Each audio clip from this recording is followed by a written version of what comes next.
তাওহিদ হৃদয় ইস্যুতে সারাদিন বিসিবিতে হয়েছে ম্যারাথন মিটিং। এরপর গণমাধ্যমের মুখোমুখি হন মোহামেডানের সাবেক অধিনায়ক তামিম ইকবাল। তিনি বলেন, শাস্তি পাওয়ার পরও আবারও হৃদয়ের উপর নিষেধাজ্ঞা দেয়া হাস্যকর। ফিক্সিং ইস্যুতে তার মন্তব্য, প্রমাণ ছাড়া ফিক্সিং ইস্যুতে গণমাধ্যমের নাম আসা অসম্মানের। ঢাকা প্রিমিয়ার লিগ ঘিরে উত্তপ্ত পরিস্থিতি যেন শেষ নেই। হোম অফ ক্রিকেটে ম্যাচ নেই, তবুও হাজির তামিম ইকবাল সহ এক ঝাঁক ক্রিকেটার। ঘন্টার পর ঘন্টা বৈঠক, বিষয় ঢাকা লিগের বিতর্ক, বোর্ডের সিদ্ধান্ত আর খেলোয়াড়দের হতাশা। পরিস্থিতি সামাল দিতে হাজির বোর্ড সভাপতি ও শীর্ষ কর্মকর্তারা। আম্পায়ারদের সঙ্গে অসদাচরণের দায়ে 2 ম্যাচ নিষিদ্ধ হয়েছিলেন মোহামেডান অধিনায়ক তাওহিদ হৃদয়, কিন্তু শাস্তি কমাতে পরিবর্তন হয় বাইলজ। এরপর আবারও সেই সিদ্ধান্ত থেকে সরে আসায় বিস্মিত সিনিয়র ক্রিকেটাররা।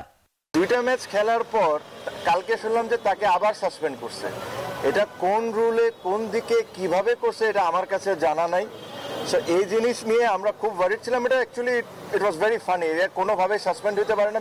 এদিকে গুলশান শাইনপুকুর ম্যাচ ফিক্সিং এর সন্দেহে আরও নাড়া দিয়েছে ঢাকা লিগকে। তদন্ত চলার মাঝেই শাইনপুকুরে 2 ক্রিকেটারের নাম গণমাধ্যমে প্রকাশ্যে, জানিয়ে ক্ষোভে ফেটে পড়েছেন খেলোয়াড়রা। বাদ যায়নি বিপিএল এর ফিক্সিং ইস্যু। ক্রিকেট বোর্ডকে ভেরি ক্লিয়ারলি বলেছি যে দেখেন, যদি ওখানে কোনো ধরনের কোনো কারাপশন হয়ে থাকে বা কোনো প্লেয়ার কোনো রং ডুইংসে থাকে, আমরা সবাই চাই এটার শাস্তি হোক। আমরা এটার সাথে 100%।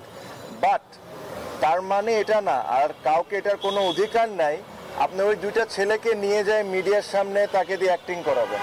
এটা ওয়ার্ল্ডে কোনো অ্যান্টি কারাপশন বা কোনো জায়গায় এই নিয়ম নাই। আপনি ওই 2টা ছেলেকে বেজ্জত করবেন মিডিয়ার সামনে, সেম জিনিসটা অ্যাক্টিং করায়। সবশেষ কয়েক মাসের ঘটনা নাড়া দিয়েছে খেলোয়াড়দের, তাতে সবাই এক হয়েছেন এমনটাই দাবি তামিম ইকবালের। শুভদেবনাথ, নিউজ 24, ঢাকা।